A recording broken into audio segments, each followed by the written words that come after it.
Podcast Everyday Hero. Este é o podcast que vais querer ouvir sobre o mundo do trabalho. Procuras emprego? Não sabes como pedir um aumento? Estas e outras dicas quinzenalmente no Podcast Everyday Hero da Randstad Portugal. Olá, sejam bem-vindos ao Podcast Everyday Hero.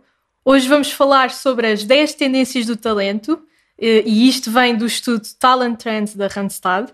E comigo tenho a melhor pessoa para comentar este estudo, a Filipa Peixoto. A Filipa é Expert Manager da Randstad HighSmart na Randstad. E, portanto, Filipa, acho que o desafio é não só apresentar-te, mas também explicares o que é a HighSmart. Começamos por aí. Olá a todos. Como a Sofia disse, eu sou a Filipa Peixoto, estou na Randstad há 6 anos e trabalho nestas áreas de talento, projetos de gestão de talento, e o nosso foco da HighSmart é sempre impactar positivamente pessoas, equipas e empresas, e trabalhamos no seu desenvolvimento e crescimento, com muita atenção para tudo o que são soluções de mapeamento de talento, assessment, desenvolvimento, formação, e também transição de talento, que pode ser outplacement e mobilidade interna, uma das grandes tendências do ano. Muito bem. E, portanto, se falamos de talento. Para complementar a minha experiência profissional, antes trabalhei como responsável de recursos humanos e para trás sempre nestas áreas, que é onde eu me sinto mais realizada e onde sinto que trago mais valor. Muito bem. E se falamos de talento e tu, HighSmart, onde tu trabalhas na área especificamente, todos os dias falamos de talento, portanto, daí seres a melhor pessoa para comentar estas tendências. Mas antes disto, sei que tens aqui até 2 fun facts para partilhar. Um deles está ligado precisamente com talento e com carreira e com propósito, que é, partilho sempre este muitas vezes, quando era pequena queria ser veterinária, inspirada por Sir David Attenborough, e era a minha grande paixão, nunca pensei em fazer outra coisa, e cá estamos em recursos humanos e talento. Portanto, sempre que falo de trabalho, trabalhamos muito em career design, e sempre que falo de desenho e visão de carreira, trago este tema para ilustrar como a vida nos dá a volta sem esperarmos, e que há sempre muitas possibilidades. O outro também tem que ver com estas áreas, que eu há pouco tempo descobri que tenho uma espécie de dom para descobrir o perfil de personalidade de cada pessoa. Uau! Brinco um pouco com os nossos participantes de formação e dos programas de aconselhamento, com alguns minutos de conversa, descubro o perfil, peço-lhes para fazer teste e normalmente bate certo. Portanto, tenho alimentado este meu dom, que dá muito jeito em várias áreas da vida. Muito giro, gosto muito. Acho que isto aqui então podia ser só um episódio. É bem, tipo outro podcast, depois falamos sobre isso. Exato, muito bem. Filipa, entrando no tema do Talent Trends, nós sabemos que este é o estudo que nos diz as tendências do talento para o ano, dá aqui insights importantes tanto para empresas como para profissionais, e temos então 10 tendências principais. Gostava de olhar para as que mais se destacam, não vamos olhar para as 10, mas sendo este um podcast dedicado a profissionais e sendo tu especialista em talento, vamos olhar para as específicas que tratam os profissionais. E, portanto, se calhar começamos aqui pela tendência que nos diz que a mobilidade interna pode ser aqui uma forma de desbloquear o potencial das equipas. Portanto, esta frase pode dizer muita coisa. Gostava que comentasse o que é que esta tendência nos diz sobre desbloquear o potencial. Então, eu há alguns anos que defendo que a mobilidade interna é uma solução muito eficaz para muitos dos desafios das empresas. É curioso que há muitos anos era uma solução natural, porque as pessoas ficavam muito tempo nas mesmas empresas e por isso as empresas iam movendo naturalmente, tinham menos pressão de resultados, tinham menos pressão para não errar, tinham mais tempo e por isso fluía. Agora deve ser uma solução tratada de outra forma, mas já lá vamos. Mas, como dizia, as empresas agora estão sempre preocupadas com o recrutamento de talento, com o engagement, com a retenção, e a mobilidade interna responde a tudo isso, não é? Não pode ser utilizada sempre, não responde a todas as necessidades, mas primeiro na empresa tem um grande impacto, como dizia, em tudo o que é retenção, motivação, engagement, employer branding, portanto a atração de talento, e para as pessoas que estão na empresa é muito entusiasmante olhar para o horizonte e ter um conjunto de possibilidades que podem inspirar, e nós todos vamos mudando, as empresas vão mudando, mas ter essas opções em aberto desde o onboarding. No outro dia li que mesmo no onboarding é já importante ter uma visão do que eu posso fazer dali a uns anos. É muito estimulante, e nós sabemos que as pessoas precisam desses desafios, desse desenvolvimento. Por isso acho que é uma solução que responde a muitas situações. Agora, o que é preciso fazer é ter o talento interno muito bem mapeado, não só em termos de competências, de experiência, de perfil, mas também de ambição, e depois acompanhar essa transição. É muito fácil haver aqui a identificação de um talento na empresa para uma nova posição e depois essa adaptação não correr bem, não é? Por isso é que nós às vezes nos nossos programas de mobilidade interna focamos muito no que a empresa precisa de fazer, não é? Identificar o talento, descrever bem a posição, comunicar muito bem, isto é importante, ou seja, para as pessoas saberem que opções é que têm e o que é que lhes acontece não correr bem, também é importante. Mas do lado do colaborador e das equipas é muito importante fazer esse aconselhamento e usar fórmulas diferentes na nova posição, arriscar, desenvolverem-se. Portanto, há aqui um caminho a fazer, não é identificar e depois esperar que corra bem. Mas, como digo, acho que é um segredo que tem que ser mais bem explorado nas empresas. Exato. E achas que faz sentido em todos os setores? Acho que não tem tanto que ver com o setor, tem que ver com a empresa, não é? E com a situação em particular. O que faz sentido em todos os setores e em todas as situações é analisar, olhar primeiro para o talento interno, ainda no outro dia, e até acho que é uma referência do estudo, nós pensamos sempre primeiro na solução externa, não é? Preciso de alguém para aqui e vou olhar para fora. E mesmo em termos financeiros, alguém que contratamos demora muito tempo a estar na sua máxima performance, não é? Para além de todo o investimento que tem de ser feito.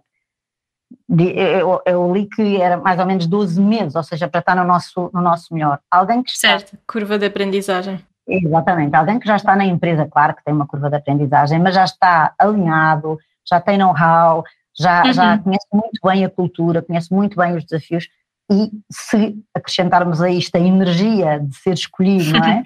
E de ir para uma função que nos faz sentido, me parece assim uma forma muito interessante. Agora, claro que em empresas mais pequenas é mais complicado, em empresas com menos dinâmica é também exigente. Agora, há muitas áreas, a tecnologia, as áreas de tecnologia é algo que devemos olhar, porque há sempre falta de talento. Aqui, claro que esta mobilidade é mais a longo prazo, não é? Porque há aqui um desenvolvimento mais técnico que também é preciso fazer. Mas funciona. É agora. Vou mudar de emprego. A Randstad Portugal tem a tua próxima oportunidade. Vê as nossas ofertas em www.randstad.pt e acompanha as nossas redes sociais com dicas de procura de emprego e gestão de carreira. Nós vemos ainda, olhando aqui para a formação, nós vemos ainda a tendência da aposta no desenvolvimento de competências para elevar a performance da empresa. Portanto, apostar no profissional para, no final do dia, o resultado ser positivo para a empresa e para o profissional. Isto faz todo o sentido, mas será que consegues aprofundar que formação faz mais sentido? Até porque aqui é usado a palavra no geral, formação. Será que nós falamos aqui também de reskilling? Sim, claro que há sempre necessidades de formação, até porque os negócios e as empresas e os contextos profissionais mudam muito rapidamente, ou seja, literalmente nunca estamos atualizados, não é? Quando pensamos e quando tínhamos aqui as nossas soluções de formação, pensamos sempre no que é que vão ser os desafios no futuro, não só em particular para cada empresa, mas no mercado em geral e em cada setor. E surgem, continuamos a ter aqui o foco em tudo o que é tecnologia, naturalmente, em inteligência artificial, tudo o que tem a ver com data, com gestão de projetos, ou seja, num lado um pouco mais hard, do lado mais soft. As empresas têm muita necessidade de tudo o que é desenvolvimento de liderança, e as pessoas também, não só formal, mas também informal, e muito pensando o que é que são as lideranças de hoje em dia e nos vários estilos de liderança, portanto continua a ser uma grande necessidade, e também a gestão da mudança. Claro que depois, caso a caso, setor a setor, surgem novas necessidades e nós gostamos sempre de olhar, há pouco brincava com os perfis pessoais e de personalidade, mas nós costumamos sempre focar em qual é o ponto de partida de cada pessoa, não é? Ou seja, o que é que para responder a um desafio precisa de desenvolver o quê, e aí é muito específico, porque muitas vezes, curiosamente, falhamos nisso, não é? Ou seja, pensamos o que é que precisamos todos e não aquela pessoa em particular. O que me preocupa em particular sobre o desenvolvimento em 2023 tem que ver com a eficácia das iniciativas, que é, nós sabemos que nos temos de desenvolver, e acho que individualmente temos toda essa vontade, e as empresas também, mas temos que perceber exatamente quais são os formatos que trazem eficácia e resultado, porque nas nossas sessões vejo muitas vezes as pessoas com vontade de investir em desenvolvimento, mas muito pressionadas por tudo o que é os seus resultados imediatos profissionais, digamos assim, aquele clássico de estarem numa formação mas estão a responder a mails ao mesmo tempo, não é?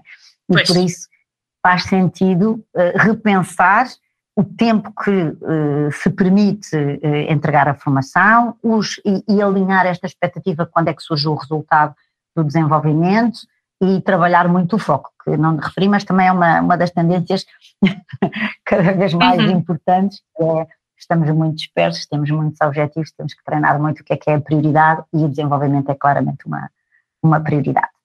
Temos de desafiar as empresas a terem conversas, empresas e pessoas, a terem conversas verdadeiras com os seus colaboradores e depois as pessoas com os recursos humanos sobre o que sentem mesmo que precisam, o que é que gostavam de fazer, mesmo que sejam temas muito alternativos, porque o nosso potencial, o desenvolvimento do nosso potencial está muito na nossa mão, e se nós desbloquearmos esses temas e percebermos quais são as nossas necessidades, chegamos ao resultado que esperamos. Por isso abrir a conversa acho que é fundamental.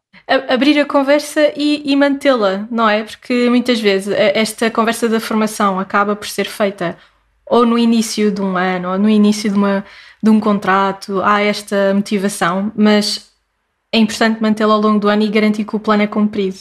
Isto acaba por ser um papel das duas partes, acredito eu.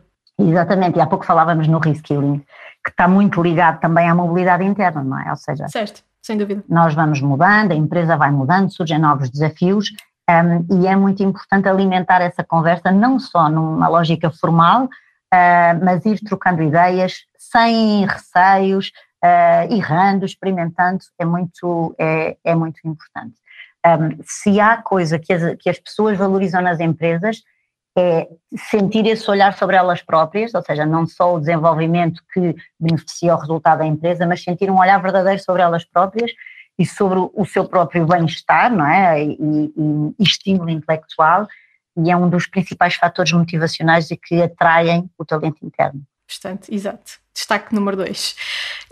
Eu acho também que, se nós falamos de mobilidade interna, de formação, também temos de falar de tendências que nos têm acompanhado nestes últimos anos, e estou a falar aqui de práticas de bem-estar, a preocupação pela diversidade e inclusão, a sustentabilidade.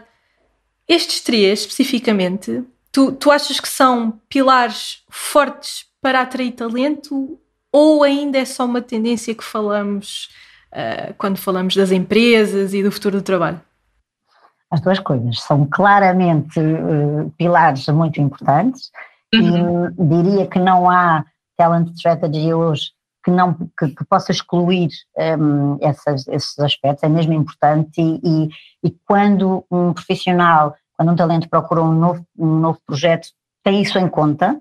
E tu vês esta experiência? Sim. Agora, o que é importante é que ela seja mesmo uma experiência, ou seja, que não seja algo teórico que a empresa faz e meio pontual e que apareça no LinkedIn, não é? O colaborador tem que sentir mesmo que é uma prática que está incluída na cultura, e que vive mesmo diariamente nas pequenas e nas grandes situações essas tendências. E, por exemplo, tudo o que são práticas de diversidade, ouço nos profissionais que acompanhamos muitas vezes essa ideia: ok, a minha empresa faz isto, mas depois na minha situação em particular aconteceu isto. E por isso esse walk the talk é fundamental.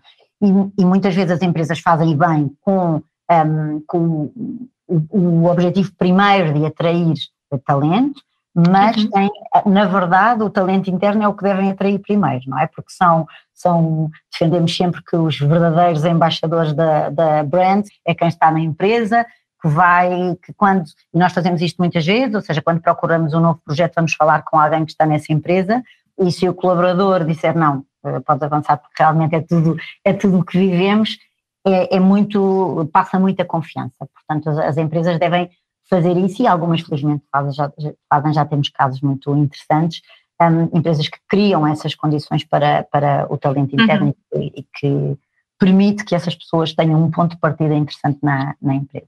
Te fogaste aqui num ponto muito interessante, não está no estudo, mas acredito que seja uma tendência. Estavas a referir que falas com o talento interno quando estás aqui a explorar um novo projeto, uma nova empresa. É cada vez mais importante nós termos este know-how interno, este levantar da cortina, por assim dizer, para termos realmente a experiência do que acontece com os colaboradores, para poder passar para fora o que acontece lá dentro da melhor forma. Sim. Quando definimos uma estratégia integrada de employer brand, o que vai passar não é o que nós desenhamos para passar, é exatamente a mensagem das pessoas que estão dentro da empresa, não é? As suas histórias, os seus sucessos, as oportunidades que deram. Essas mensagens ouvem-se muito melhor e muito mais alto, digamos assim, claro, do que as iniciativas que às vezes são feitas para fora. E nós, assim, com o digital, todas as pessoas das empresas têm voz, é? mais informal, menos informal, e a história verdadeira é que corre mais rápido, como eu costumo dizer. Verdade. E se for uma vivência continuada, portanto, e por isso é que eu não gosto nada de falar de retenção, eu gosto mesmo do conceito de atração do talento interno e do possível talento interno, não é? Porque reter soa-me aprender, não é isso, eu quero que a pessoa tenha opções, mas escolha ficar dentro, e por isso tem que se olhar para esses dois grupos e as iniciativas têm que se tocar e têm que se potenciar, digamos assim. Muito bem. Filipa, quero terminar com um desafio. Uma tendência que não está no estudo, mas tu acreditas que deveria estar. Eu acho que é a verdade e a honestidade. eu acho que ter essa verdade no trabalho, e nós vivemos numa era em que somos muito desafiados a gerir a imagem da melhor forma, não é? Vivemos na era Instagram, e eu sou defensora das conversas verdadeiras e do contar o que nos está a incomodar, e às vezes sinto que isso se perdeu na empresa. Portanto, juntando todas as tendências do estudo, eu acrescento esta, que é a real conversations, a nossa verdadeira vontade, a nossa verdadeira necessidade. Acho que é muito energizador para todos. É a minha sugestão para o próximo estudo. Exato, bate nisso, para uma tendência. Filipa, obrigada por ter estado aqui comigo a falar sobre o Talent Trends. Obrigada eu. Obrigada também a quem nos ouve. Já sabem que o Talent Trends está disponível no site da Randstad, no espaço do Randstad Research, onde temos todos os nossos estudos, portanto passem por lá e vejam todas as tendências, só falámos aqui de algumas. E voltamos daqui a 2 semanas com um novo episódio. Podem visitar as temporadas anteriores ou acompanhar-nos nas redes sociais para os novos episódios. Obrigada!